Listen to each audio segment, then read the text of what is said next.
చూసిన ఫలితాలు, జరిగిన పరిస్థితులు చూస్తే నిజంగా ఆశ్చర్యంగా కూడా ఉన్నాయి.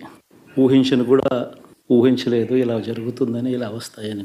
బట్ ఎస్, అమ్మఒడి అందుకున్న 53 లక్షల మంది తల్లులకు మంచి చేసిన పిల్లలు బాగుండాలి, వాళ్ళ చదువులు బాగుండాలని తాపత్రయపడుతూ అడుగులు వేసాం. మరి అక్క చెల్లెమ్మల ఓట్లు ఏమయ్యాయో తెలీదు. 66 లక్షల మంది అవ్వాతాతలకు, వితంతులకు, వికలాంగులకు గతంలో ఎప్పుడు జరగని విధంగా మంచి చేసాం. వారి కష్టాల్లో తోడుగా ఉంటూ, వారి కష్టాన్ని అర్థం చేసుకుంటూ, వారి ఇంటికే పంపించే వ్యవస్థను సైతం తీసుకొస్తూ, గతంలో మా ప్రభుత్వం అధికారంలోకి రాకమునుపు ఇస్తూ ఉన్న చాలని పెన్షన్ నుంచి ఎంతో మంచి చేస్తూ అడుగులు వేసినా కూడా ఆ అవ్వాతాతలు చూపిన ఆప్యాయత ఏమైందో కూడా